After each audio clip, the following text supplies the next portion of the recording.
Hi, my name is Lisa. I'm here to talk about something that I went through when I was younger. I was sent to a behavior modification program called Academy at Ivy Ridge, and I'm here to talk about that because Netflix has recently released a documentary about the facility that I was in. It's called The Program, Cons, Cults, and Kidnapping. And they go over the whole entire system of behavior modification and going into how it's institutional child abuse. And it's a very hard topic to talk about. I'm here to talk about this. I have a message to share, and I would like to get that out to other parents who might be struggling with kids who are not behaving, that this is not the solution for them. There is another solution called love, and we will get into some really deep topics, such as suicide, which was a big part of my story.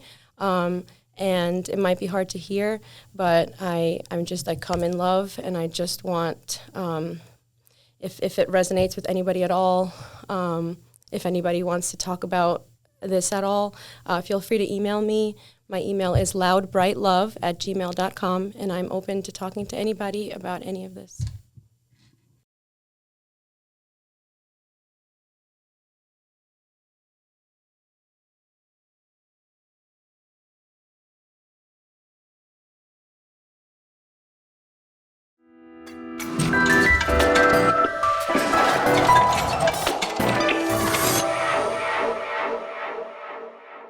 What's going on, Sarasota? My name is Brad Hannon. Trey Martel. Felipe Colon. And today we've got a very special guest with us. We've got Lisa Nekrasova, right? Thank you for saving me there. I looked at the last name. I thought I had it figured out. I was actually going to say Yelizaveta Nex, but this is kind of a different setting for us, right? So we've got Lisa. She went to a program called Ivy Ridge. Is that correct? Academy at Ivy Ridge. So you may have heard of Ivy Ridge. You may have seen the Netflix documentary. I think it's called The Program, Cons, Cults, and Kidnapping.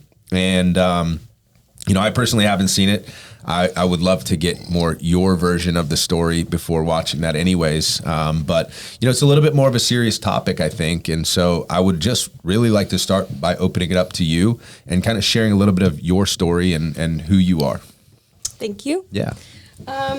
So I've had a pretty crazy life thus far. I'm almost 33 years old, and I have a lot that has went on. So a lot of it was in my childhood. I didn't get the attention that I really needed from my parents. They got divorced when I was like 4. My dad moved back to Ukraine. I was being raised by my stepdad and my mom, and they didn't give me quality time. There was no parent involvement. There was no extracurriculars, they weren't involved in my schooling or anything like that. They just kind of weren't around. I was being raised by babysitters, things like that. And I was a really sad, lonely kid. I was being bullied in school. And I know you've got your notes, but it's totally okay just to speak from the heart, right? Yeah. Thank you. I was being bullied in school, and that made my life really, really hard because I was at school all day being bullied. I mean, they tortured me. It was really, really bad. And then I'd come home, and I'd go to an aftercare program after school, and then I'd come home, and that's it. I wouldn't have any family time. We didn't have family dinners. So I also was undiagnosed ADHD. I just got diagnosed the first time 3 years ago. Okay. So school was really hard for me. Yep. And so it's perceived as me not caring or me not wanting to be in school, but really I was just having a really hard time focusing, and they treat all students the same. And every kid is so different, I don't understand how that works, but And so these are kind of some of the things that led up to Ivy Ridge. Right. Let's go into Ivy Ridge real quick. We'll pick your story back up, of course, but let's go kind of into Ivy Ridge. So these things, if I understand correctly, kind of led to, behavioral issues that, led to your parents essentially deciding we're going to try Ivy Ridge. We're going to give that a shot, send her off to a boot camp, if you will, for children. And when we get her back, she'll be fixed. Right. Okay, so is that what happened? Yes. That is what happened. Mm-hmm. No, you didn't come back fixed, though, I'm saying. Like that. Right. So that part. That's the hope. But the idea, That's the right, hope. okay. That's the idea, Gotcha. for sure. So the biggest reason that she ended up sending me away, I think, is I was having a lot of like suicidal thoughts and tendencies. And actually reading through the agreement, it said in there specifically, do not send your child here if they're suicidal. And then on the next page, I have my mom jotting down problem suicidal. So I don't know, how that was allowed, but How you even ended up there, yeah. one morning at 4:00 in the morning, October 13, 2005, I was 14 years old. I was woken up in my room by my mom and two strangers standing in my room. They were really big people and never seen them in my life. They said, honey, you got to wake up and get dressed and come with us. And I was like, there's no way I'm going anywhere with you. And freaking out. They have to like restrain me, pick me up, throw me into this van, drive me 9 hours to Ivy Ridge, and then you come in. And the whole time you don't really know what's going on. I have no idea what's going on. Wow. My mom. I've seen this show. I think it's Hell Week or something like that. That similar thing. So no idea what's going on. No It's a idea. 9-hour car ride. Yeah, and I didn't get a chance to put my contact lenses on, so I didn't see anything. Everything was blurry. Wow. And I get to the facility and everything's blurry. I can't see anything. I just see uniforms through my peripheral and stuff. And get to this little room. They do a strip search, cavity search, bent down, squat, cough, all the stuff. Pregnancy test, drug test, all the things. And then basically you're just stripped of all of your rights. You have no right to do anything, say anything. You're not allowed to speak. It's 24 silence, 24/7 silence. So never allowed to speak a word, ever. And you have to have permission to do anything. Anything at all. They don't let you speak at all? No, not one word. You're not allowed to talk. Wow. It's military line structure. Everyone walks in military line structure, in step, pivoting around corners, everything. And you're only supposed to stand with your hands at your sides, with your eyeballs looking straight and only straight ever. You weren't even allowed to look around with your eyeballs. Were you told how long you might be in this? No, that was one of the worst parts, is I had no idea how long I was going to be there. When you go to jail, they give you a sentence, Right. At least you know a little bit. But no, I have no idea. And the girl that I ended up graduating with was there for 1 year. So you could complete the whole program in 1 year. It took me 3 years because that's how hard I found this whole thing to be. Wow. 3 years. 3 years. And 3 years of no speaking? Well, eventually you get certain levels Okay. and privileges and points. So as let's you move talk up in the through program. let's talk through that process and maybe where it fell short. When I first got there, I basically refused for a whole year. So I refused to work the program. I couldn't conform to something that seemed so evil, and so like alien. And I had a really hard time following these people in authority, their directions. They were my guardians now. Your parents sign over 51% of guardianship over you to these total strangers who they've never even met before. So these people are my new guardians. I don't even know this, and I don't even know who they are, and it was really hard to conform. Eventually they break you. They figure out a way to break you down. And this is it's literally like brainwashing and mind control and stuff that you know exactly what to do to break you down. And completely you lose your sense of self and your sense of self-image and your sense of everything. And they break you down, start from the bottom, and then build you back up based on their program principles. What were some of the principles? Well, a lot of it was like how you interact with those around you, like during group, for example. We had family group where we had to sit in a circle, and basically we had to share. There was a lot of sharing involved in group, right? But you had to share about a specific thing. You can't just open your mouth and start talking. You have to share about a specific thing, and they wanted you to be. So if you got sent there, which there was a girl that got sent there for literally stealing cookies out of the cookie jar. Her parents would punish her with food, so she was stealing food. Wow. And she got sent there for this reason. So she couldn't sit there in group and share about how she got sent there for stealing cookies out of the cookie jar. She had to make some stuff up. Like, Right. I lied and I had sex with I don't know, make stuff up to make yourself look bad so that you're taking accountability for the choices you made. Right. If you didn't have any bad choices to take accountability for, you had to make them up. What age were you when you were there? 14, 15, 16, 17. Okay. So what you're describing is that they made you take responsibility for things you didn't even do. Yeah. You know, Just to as make part of yourself the process of degrading and getting you to that breaking point where they were in control Mm-hmm. and you had no control. That's pretty scary. And you know what you described jives with all the. I did a little research on these kinds of things because these schools are not new. Sadly, they've been around a long time. Why do you think that we're just hearing about this now on the scale that we're hearing about it? Because that's the reason you're here, right? To get your story out, to talk about your experience in the Netflix documentary that is becoming very popular. Like, why did it take this long, do you think? So, you know, we've tried to say things. No one would believe us.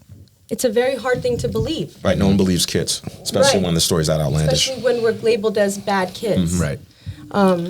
And Catherine, who made the documentary, has been working on this documentary for over 10 years. So this has been an ongoing thing. It just now got released. And thank goodness, because now it propelled this whole movement. Because right now, a girl at the protest had a sign with all the list of schools that are currently open, and there's a lot of them. Really. All over the place. There's kids right now sitting there And so being tortured. part of having you here and part of your reason for being here, I'm sure, is to help remove these schools or get rid of these schools. Correct. There's not much I can personally do about that. What I Sharing can your do, story matters, right? right? But what I can do is I can share my story and I can share what the steps that I took for healing for myself, because obviously this caused me a lot of trauma. Absolutely. The trauma was very deep. A lot of problems with authority.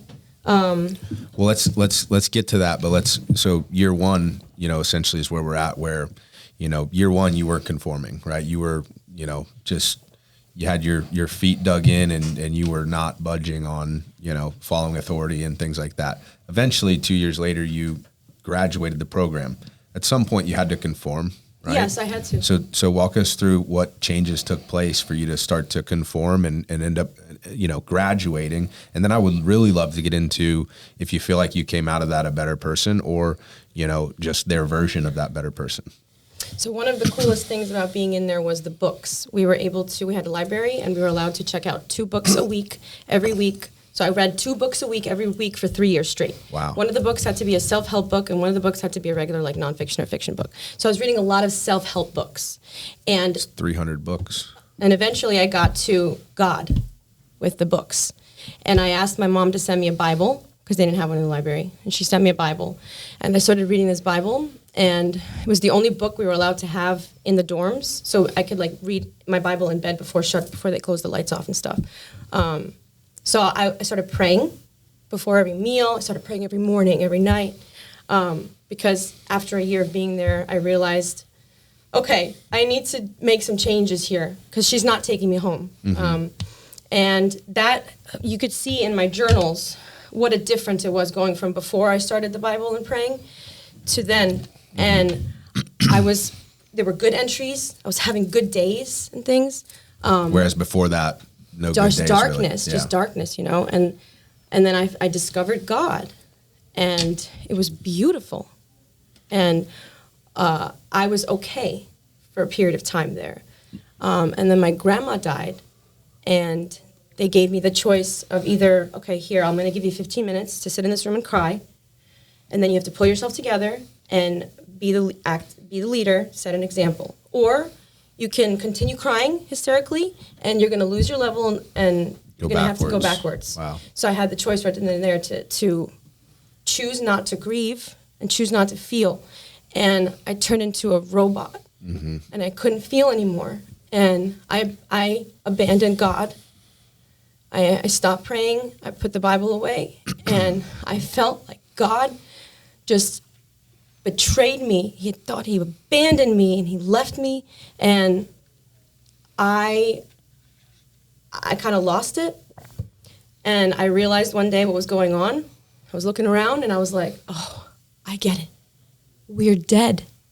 We died, and we went to hell, and that's where we are. It makes sense now. And my mom had to sign me up for therapy. And I started going to therapy. This is outside of the program, or No, this this is is in the inside? program. So I'm like inside 15 the years program, old. you can still get therapy. Yes, your parents could pay way extra and sign you up for a therapist. They had a therapy center in there. That was, ran by the same group that was Yeah, but trying they to weren't break you down. affiliated. They Okay. were like subcontracted out Gotcha. or whatever. They really Okay. didn't know much about the program. Okay. So, but So I do you- lost it. I had a whole existential crisis at age 15. And got very suicidal again, got very dark. The suicide has been part of my story throughout all of that, before that, during it, afterwards. Yeah, it was dark. And so the therapy helped. Is that what I mean? I want to eventually get to the point where we graduated the program and what led you there. So you had basically year one was darkness, and year two you discovered God and began a relationship and praying to Him, and then that kind of went backwards a little bit, but you didn't lose your level. I didn't. And you started therapy, and then that's what ultimately led to you graduating this program. Because in therapy, we were allowed to feel, we were allowed to cry and stuff. Like, we were allowed to sit there and cry to our therapist, and she would play me like classical music, and I would sit there crying, crying, and she would just sit there and just let me sit there crying, because I don't know if she knew what was going on, but she knew that it was something was. And like a lot of staff members, I'm sure, knew that something was off about this place. Yeah. But yeah, and then I worked the program, got all the levels, did all the things. Eventually, they make the students step into the role of leadership and have to control the other kids and tell them what to do. And in order for Right. me to have graduated, I have to hold high standards. So I have to be like policing everyone, and I have to Be a leader. be a leader. That's what that means. I have to be a leader by policing everyone Right. and giving out consequences. Because when you break a rule, you get a consequence. So they indoctrinate you into buying into their version of the program, and then all of a sudden you're the one doing the things that you didn't like being done to you. And not only that, but when they think that a parent wants to pull their kid out, they get red flagged, and they'll send that parent another program parent, we call program parent, that's committed to the program, or their kid has Share graduated. their success They'll story, send them yeah. to that house, to their door, knock on the door, and basically talk them into keeping their kid there. So it's a whole big money thing. Yeah, the argument is they're doing that not for the best Right. of the child, but for to maintain the It was a cash scam. flow. The younger that you are, the more valuable you are, because Yeah. you can stay there a long time. The older that you are, they don't really care about you. At the reunion, this kid said he was 17. He got kicked out for just saying something or whatever. At So they 18, didn't can you even make care. your own decision to leave? Is that what that has to do with? You So think? either you graduate the program, your parents come and pull you, or you can take your exit plan when you turn 18. Your parents provide the exit plan. So whatever is in the exit plan is what you have to do. If it says the person leaves the school wearing just the clothes on their back and they have a bus ticket to the nearest nunnery, that's what you have to do. Take that bus ticket to the nunnery and go live at the nunnery. That's all you can do unless you figure it, Well, you're 18 That's your at exit that plan. point, so you can get But out and that's kinda how you make your- leave. Right. Yeah. You have to agree to it first. Yes, you have to. So there's a you contract. kind of covered the name of the documentary is Cons, Cults, and Kidnapping, right? So you've kind of covered all three.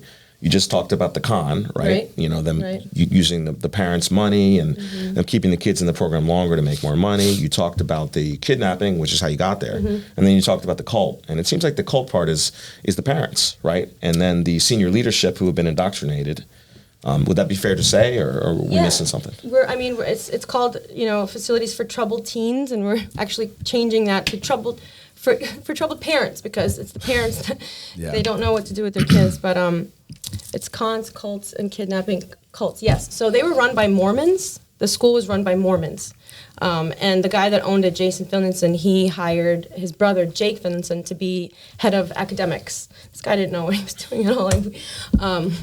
And Yeah, because I guess you're getting your schooling there too. Like Yeah. you have What, to. what were the academics like? So our school, we spent most of our time in the computer lab. Everyone had their own computer, and there was no internet or anything. It was just a program called Switched on Schoolhouse, which is a Christian-based school program, like homeschool program. Right. And I did 9th, 10th, 11th, some of 12th grade on the computer, teaching myself everything. So that is also, it's Christian-based, and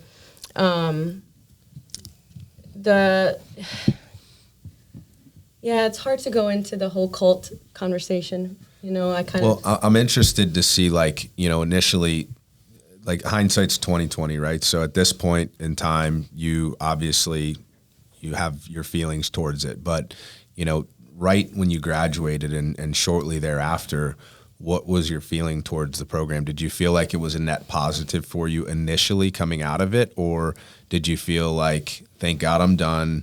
there's no way that was good for me. Now I've got to unwind a lot of the damage that was done to me during that process. So Initially, like right when you came out. I was totally and completely brainwashed. Okay. Like completely. I thought that I had deserved to be there. I thought this place saved my life. I thought this is great, you know. And it took a lot of years to undo that. Because you were how old when you came out? I was 17 when I came out. Yeah. Safe to say, not a lot of life experience and, you know, the authority to make that decision of whether it was good or bad, but it felt good in the moment. Yeah, when leaving, of course. I was Right. there for 3 years. I couldn't wait to get out. But then reality, they don't prepare you for that. Right. The way that they teach you to communicate with people, to have open and honest communication, and you know how to give feedback and accept feedback and how to accept criticism and all this, that's not how they do it in the real world. So I took Right. these skills that I learned there and I applied into the real world, and I couldn't figure it out. And after Ivy Ridge, that's when really the craziest, you know. So it was almost worse after. It was so much worse. I got so much more suicidal. Started, you know, a lot of non-working behaviors and hanging out with non-working people. That's a term from the program. Non-working. Non-working, okay. And working. Like broken and. No, like someone who's not working their program. I and got someone who's you, working okay. their program. Okay. Like someone's, you know what I mean? Yep. So was that like their way of saying non-productive member of society, kind of, or like what Kind was of, yeah. It's just like if you're hanging out with somebody who, you know, parties a lot. That's a non-working friend. Right. That would not work for your program. That would bring you down. So Right. it's non-working. So I still have these terms that I say to this day. To this day, every time I get up from a table, I push my chair and like so many things. But yeah, they broke me down completely, brainwashed me. They turned me into a different person. I am not the same Lisa that I was when I went into this place. And the problems with authority that I had to deal with, even just like in school, like the teacher, like anybody in any kind of authority, you know, and the fear, the biggest thing was this fear of getting into trouble, because you would get into trouble for everything there. Everything was a rule. You couldn't put your elbow on the table. You couldn't slouch. You know, you couldn't go like this. It was just constant, perfect posture, perfect everything. And if you even looked the wrong way, and you know, communication wasn't allowed, but even nonverbal communication wasn't allowed. So if there was like a tissue box right there, and I wanted you to pass me a tissue, you know, that's nonverbal communication. I can't do that. So nothing. So you get up and get the tissue yourself. Yeah, but you have to ask permission to get up. So you have to ask. Wow. Somebody says, "Go ahead, get up, get a tissue." Then you have to, "Go ahead, sit down." Wow. Every move you make has to have permission. Yeah. So. So going out into the real world after that made it really, really hard. And what was the, you know, the exit plan for you? I mean, I know that you didn't Graduation. have the I know you didn't have the 18-year-old exit plan experience, but like, did you go? You went back home after this with your I went parents? back home. I got to have 1 year of senior high school back at home. I graduated with a 4.0 GPA, got into really great colleges. That's the only thing I'm really grateful that I got sent to Ivy Ridge for, was because I was doing really bad in school, and now I have a really good high school diploma, and I got to go to college and get college degrees and everything, and I never would have thought that I would have graduated high school with a 4.0 GPA. So. Did they give you ADHD medication? No, I got diagnosed That with is at 30. depression.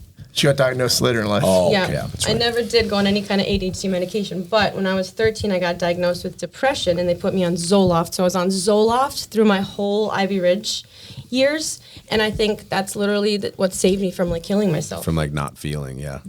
How about a corporal punishment? Did they hit the kids there? Oh yeah, so there was a lot Wanna of describe some restraining. of that? Yeah. Yeah, the guy's side got it way worse than the girl's side, and right now there's like a former staff member on the news talking about how these kids got beatings and they didn't deserve it and stuff. So there's actually security footage, because there was a camera in every room in the whole facility Right. except in the shower stall and on the toilet stall. But the whole facility had cameras. They took the footage out when they got the files out, and you can look it up on YouTube and watch this footage of these boys being beaten for no reason. Like a boy will stand up and they'll restrain him and knock him down on the floor just for standing up, or just for like, you know, not holding his pen right or something like that. Wow. I got restrained before. His name was George Tulip. He was like the director, and I was hysterically crying. And he sat. I was like 15 or 14 when I first got there, and he sat on top of me until I stopped crying. And he was a really, really big man, and I was like 70 pounds. Wow. But stuff like that, and just like you can't reach out to your parents and tell them what's going on there. The only communication your parents have with you is through your family representative, and they're lying to them as much as they can to have them keep you there to get more money out of them. So you have no way of getting out to your parents what's going on with you, and your parents have no idea what's going on in there. So you're just this little kid and defenseless, and there's no way to. In all of my journals, like I miss my mommy, I miss my mom. I was just a little kid. So I was personally going through your journal that you allowed me to see, and you wrote that several times, and that this place is so cruel, and that it was pretty heartfelt stuff. But I did see a letter from your dad. You said my dad wrote me and wrote this. So I assume they allow letters from the parents. I'm sure they are, kind of filtering everything. Mm-hmm. Did they allow you to write letters outgoing to your parents? Yes. So every Sunday we got to write one letter for an hour. We weren't allowed to write in the letter anything that would, like any manipulation tactics. So bring me home, this sucks here, whatever, you couldn't do that. They would obviously read it and make sure. They would read it, yeah. And you would get a consequence, which means you would lose points, and the letter wouldn't get sent. Wow. So you would just try your best to kind of, and you had to write for the whole hour. You couldn't just put your pen down and be like, I'm done. They forced you to write for the whole entire hour. And then we got mail by the parent would send it an email, and they would print out the email and give that to us as our mail. They would just use a Sharpie to block out the email address, the date, the time, and any other information that might be in there, because we weren't allowed to have things on us that has an address, a phone number. Those are illegal items. So, I would love to get more into your story as well. Like, I know you have a son, you said right now, whom, I would love to get into that part of it, but I don't want to breeze over the program, without hitting on all of the, major components. Do you feel like we've covered most of the program? I want to get into the success story that inevitably happened. But, I think that, like Trey brought up the point of, kids getting beaten, right? That's something that, we certainly owe some attention to, with this opportunity. So do you feel like we pretty well covered it, or is there some things that, we've missed that are still haunting you, if you will? The thing that the only thing that, in watching the Netflix documentary, it was really crazy to see, but the only thing I feel like they didn't really capture is the pain that we felt inside. Mm-hmm. And I just wanted to capture that pain. Yeah. And I feel like a great way to do that would be first of all, I really wanted to share this real quick. For sure. When I got into the Bible, one of the books that I really resonated with me was Job. I don't know if you guys know about Job. Yeah. And so Job book 3, where he's talking about how he wishes he was never born. And he has a lot of, basically like, may the day of my birth perish, and the night that said a boy is conceived, that day may turn to darkness. And he just goes on and on and on about how, how he wished he was never born. And I identified with that so much, like little 14-year-old kid, like, he's talking in there about how he's scraping himself with broken pottery glasses in the Bible. I'm like, yeah, like that's what I want to do. Like, like a 14-year-old kid shouldn't be feeling that kind of pain. Absolutely. You know what I mean? But yeah, thank you for asking. I appreciate that. I think I covered everything what I wanted to. Yep, I think I did. What especially doesn't make sense to me is obviously these schools are expensive. So not only should a 14-year-old not be feeling that pain, but these are 14-year-olds with resources that could be used for other productive things. You know what I mean? They could be having real great childhoods, with that same expenditure. So it just doesn't make any sense to me why somebody would want to treat their child that way. And what kind of research are parents doing that their kids are ending up in these places? And it's not just like regular people. I know some celebrities have had these experiences too. Paris Hilton spent all her teenage years in these places. Yeah. I mean, with those kinds of resources, like what planet are these people on that they're making this decision to send their kids there? It's because they call this place and they answer the phone and they're like, yeah, I hear you. I feel you. Send your kid to us. We'll help you. We'll fix them. Don't worry. Everything will be okay. Like, they brainwash them right then and there into believing that, to trust them. Yeah. And to send their kid. Well, I would also assume from the parents' perspective, it relieves them of guilt. hey, I spent money to relieve myself of guilt for someone else to fix this because it wasn't everything working. I can, Yeah. so to speak. Yep. Well, knowing you, the brief little bit that I got to know you before the podcast, to know that there's a happy ending to the story, but the listeners may not. So let's talk about the transition into the real world. And I know that was tough, but what eventually helped you overcome some of these, we'll call them behavioral issues that, you couldn't come under authority and you were a little bit troubled. Like, what eventually led to the positive outcomes we're seeing today? So I had to get a lot of basically therapy in all forms, in all kinds. I mean, I've tried everything because, one of the things that this kind of place does is it makes you basically attract narcissism into your life, because that's the way that we were treated there. And so we were brainwashed to believe that's how people show us love.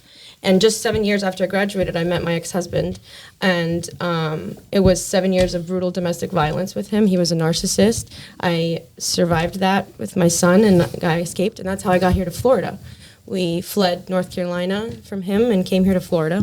And your son is 1, you said now, right? He's 7 now. We left when he was 7, 4. okay. Yeah. Gotcha. So I've had to do a lot of healing to heal from the trauma from my ex-husband, from Ivy Ridge, a lot. And I've tried everything. And the only thing that has truly helped in any kind of way with this trauma was something called non-dual mindfulness meditation. And it's basically a way to, the best way I can put this is our mind lies to us. So our thoughts sometimes are not true. Absolutely. It'll literally tell us lies. So if my mind tells me I'm ugly, does that mean that I'm ugly? No, it's just a BS lie that my mind is feeding me. And so going through this mindfulness meditation, it's called inquiry theory, where you start inquiring within and asking questions to get deeper, deeper, deeper. And you learn to separate the thought from the feeling. So I have a thought, I'm ugly, and all of a sudden I have this feeling in my chest I'm ugly. So I have to know that that thought and that feeling is not the same thing. Yeah. I have to let go of that thought, like a bird, watch it come in and fly away. And that's when I have to sink down into my body, feel this feeling that wants to be felt really hard, feel it, and it's going to be really uncomfortable, and it's just, I don't want to feel it, I don't want to feel it, but I feel it, and then it's gone. It just The Bible speaks away. about that too, right? Taking every thought captive. Mm-hmm. So When did you discover the mindfulness meditation? Because I feel like that's a term, it's been around a long time, but I feel like in popular discourse, that hasn't been something that we've discussed until maybe like the last 10, 15 years. Right, so more like a So new like, age yeah, thing. like when did you discover? Now we've got like big colleges have mindfulness directors and stuff. Wow. You know what I mean? That's like, we've come a long way. Mm-hmm, we have, You know, absolutely. But when did you discover it, and how did you discover that? So this is really interesting. I discovered this. His name is Scott Killaby, and he has a center in California called the Killaby Center. It's that was the first mindfulness-based treatment center in America, and they treat anxiety, depression, addiction, trauma, OCD, gambling addiction, all that. right. And I went there, and they showed me this inquiry theory. And just 3 months into it, I was seeing color again in the world, and I wasn't being controlled like a slave by my thoughts. Because my thoughts were always telling me, like, you're no good, you're never going to make, like, all this horrible stuff. And so doing this, it really kind of grounds you into your body, and you kind of get to experience the sensations in your body, which is really the only thing that is really happening is these sensations, And all of this is just mumbo jumbo. But so, yeah, his center, they focus on non-dual mindfulness, which, if you know what duality is like yin yang, happy, sad, ugly, pretty, good, bad. Non-duality is just oneness. Like, there's no difference between you or I. We are one. There's no difference between you, me and this tree, because we are in this same space. We're all one. Right. And by taking away that separation, because our suffering comes from separation. We feel separated, disconnected from ourselves, from the world. It causes suffering. And by connecting back with ourselves and grounding in our body, that breaks that disconnection. We get to feel connected again. So, I mean, I love that. So let's take a moment to speak to maybe the parents that are struggling with, you know, with children that are misbehaving and things like that. I mean, obviously, hopefully everything we shared is enough of a deterrent, right? But we're giving kind of the problems without solutions. What do you feel like has helped you the most aside from that? I mean, even as a parent, making sure that, you know, these situations aren't repeated. Yeah, so it's really important to get to know your child really, really well on a deep spiritual level, starting from when they're really young. And one of the most important things is to get to know their love language. I brought this book. This is something really important that I wanted to share to parents who are struggling with maybe kids that are acting out, or they see some patterns emerging or something. It's very important to catch this as young as possible when they're really little. So there's 5 love languages. His name is Gary Chapman. He's a pastor, and he's a marriage counselor, and he's been doing this for like 40 years. He was actually the speaker at my roofing conference. Yeah, he was great. Did you meet him? Yeah, I met him. The guy was great. Wow, I'm such a big fan of his. He wrote the book, The 5 Love Languages, and then he wrote one for children. And so there's 5 basic love languages. There's words of affirmation, acts of service. There's gifts like gift giving. There's physical touch, and then there's quality time. Mm-hmm. And so my love language when I was little growing up was quality time. And that was the one thing no one gave me, was quality time. I needed my family to put aside everything, make me feel like I'm important, and give me that quality time. And because no one gave me that quality time, I grew up feeling unloved. Right. I grew up feeling like no one loved me. I was unwanted, and feeling unwanted for a long time really changes your brain, you know? Yeah. And so basically, there's a way in which we show love, and there's a way in which we receive love that makes us feel loved. And just because I'm loving you in the way that I want to show you love doesn't mean you're going to accept it. So if you got to know my love language. Yes, I have to know your love language and show you love in that way, or else you won't feel loved. Acts of service. I like when people do shit for me. See? And yes. And it could be all of them, or one of them, or 2. There's a primary and a secondary, they say. But it's so important to find out your child's love language. Find it out as soon as possible. This is your responsibility as a parent. This is something that you need to make your whole life about. If your child grows up feeling love from a very beginning, I promise you, it's not going to get to this. I promise you, you're not going to see these kind of behavior issues like some of these parents are showing. You have the solution. It's inside your heart. You just have to find it, maybe undig it, maybe do some of your own healing as a parent. Maybe there's things you need to get through from your childhood. And then that needs to be healed, because then you need to use everything you have, all the love you have, and you need to pour it into your child, or they will grow up with problems. Yeah.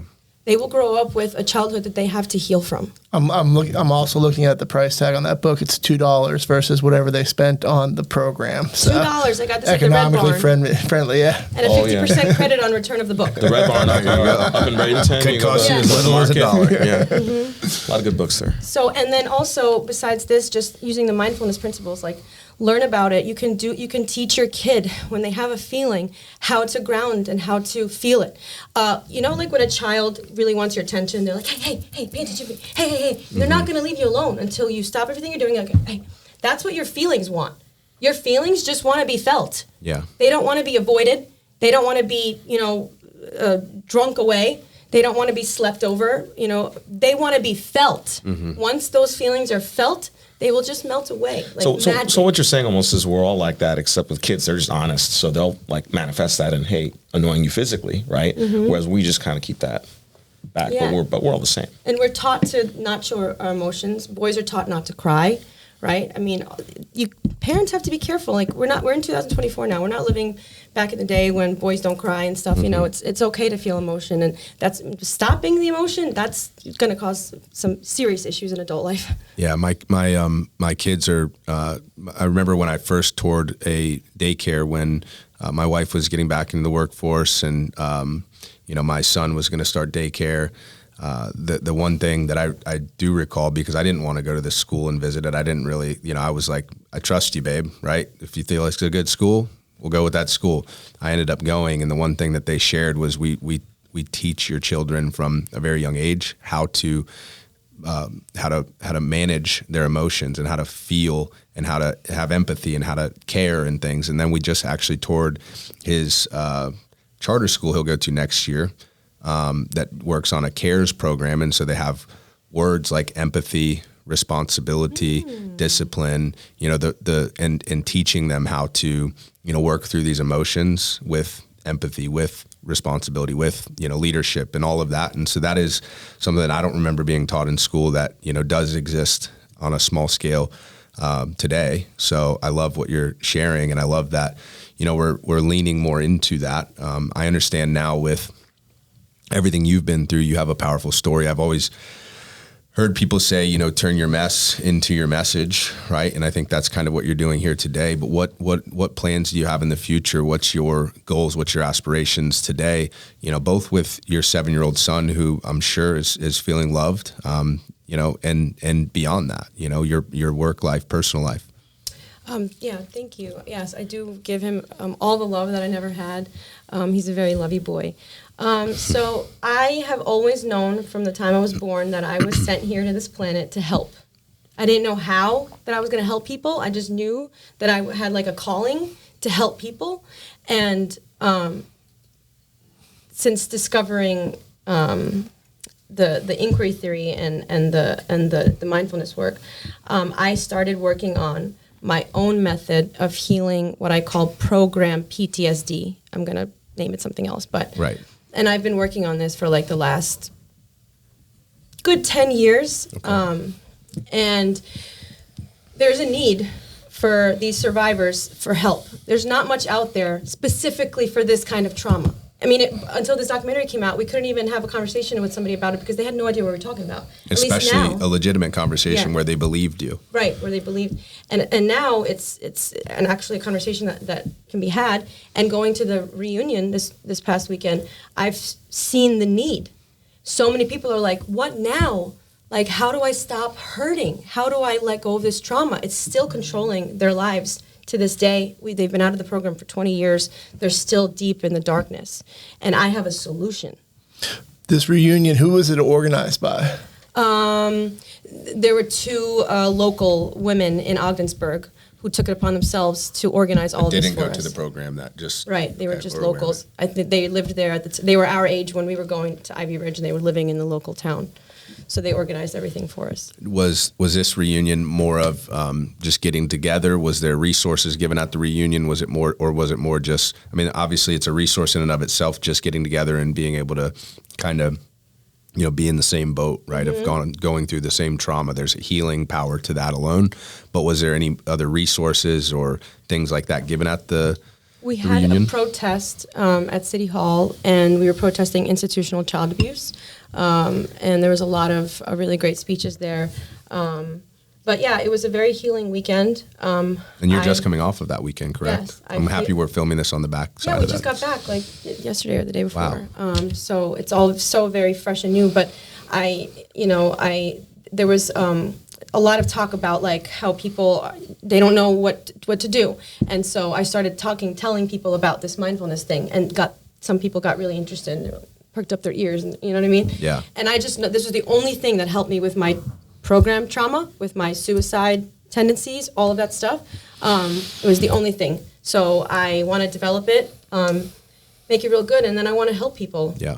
I want that to be like, a legacy. You know what I mean? Absolutely. I also would like to help parents with troubled kids one day. That'd be something I would love to do. I just feel like I'm the right person for that, and I care so much. I have so much love to give. It's not about money for me at all. Like, I want a career that helps people. You know what I mean? Yeah. Not a career that makes money. That's not what I'm interested in. I just want to help people. Love so that. I'm working on this, and I would like to eventually have spiritual healing retreats for women. We'll start out with women from the programs and just kind of start there. Well, I hope that this opportunity to be on here and the conversation we've had is fuel for that fire, because I can certainly see that you have a lot of potential in that regard, right? So I do want to give you an opportunity to speak to maybe those that, suicide is obviously a very real and a very serious thing in our country and around the world for that matter.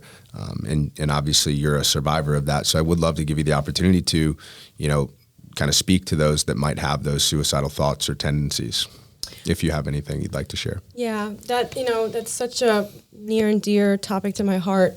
And if I could just be there with every single person when they're feeling like they want to kill themselves, if I could just be there with them and hold the space for them, I would, but I can't be there for every single person. But if I could say anything, just don't forget about your heart. And in the moment where you were trying to come up with a permanent solution to a very temporary problem, remember your heart and put your hands on your heart, or maybe even hold yourself in a hug and tell yourself, I love you. Just say it over and over and over again. I love you, through the pain, through the tears. I love you, I love you, I love you, I love you, until something shifts. Something will shift, because to give yourself that amount of love, it's there, it's inside. Yeah. You can give it to yourself. You could heal yourself with love. You could heal anything with love. Just be there. Don't forget about your heart. Would you encourage those that feel like that to pursue spirituality? Yeah, and it could be anything. It could be, meditation. They call it praying. You could call it anything you want. You can call it God or universe or higher power or Heavenly Father, whatever you want. Your higher power can be, the sun or whatever. Just praying. Like I was told one time, if I ever needed help from my guardian angels or from God or whatever, I have to ask for the help. They don't know you need help unless you ask for it. So if you're in a spot, you're really feeling like you want to end it all, reach out your hand. I've done this before. Reach out your hands and just be like, someone, please help me. Anybody help me. I swear there will be help. Like, help will come. You just have to ask for it. That's amazing. Well, I think we've covered a lot, and I think that this is unique for our podcast. We typically have a little bit of a different style and theme, but I think this has been amazing to hear your story and to get it out there to at least our small part of the world. But I would also feel remiss if I didn't open up the floor to you one last time to share anything that we maybe didn't cover or that you'd want to get out there. But I think we did a great job. Thank you. And just kind of to add to what Brad said about that, we don't usually talk about heavier topics, right? We try to stay on either community or business or just stuff that people will find interesting. But I think a lot of people will find this interesting too. And the one thing in common with having you here and what we usually do is we have honest conversations with no BS, no garbage, right? We're not here to hear ourselves talk on the internet. We're here to hear amazing stories like yours, you going through all that and coming out the other side. So just, kudos to you and congrats to you for being able to tell it, because a lot of people can, I'm sure. Yeah, and you're their voice. A lot of us didn't make it. Yeah. Actually has been a lot of deaths from just the ones I know from the Ivy Ridge facility. Mm-hmm. Out of like the 300 people I knew there, 50 of them are already dead. Wow. Well, there's also a similar, I don't know if similar, but another story that's equally tragic out in Florida, the Dozier School for Boys, where, so far they've counted 100 deaths there, and that's not even that long ago here. So I know you're new to Florida, but that's something that a lot of people around here know about. Wow. And a lot of those deaths from Ivy Ridge were suicides. Yeah. And I'm telling you, people just cannot come to grips with this reality of what we went through. It's that insane. It was that traumatic that people are still 20 years later not able to come out of it. And I'm here for you.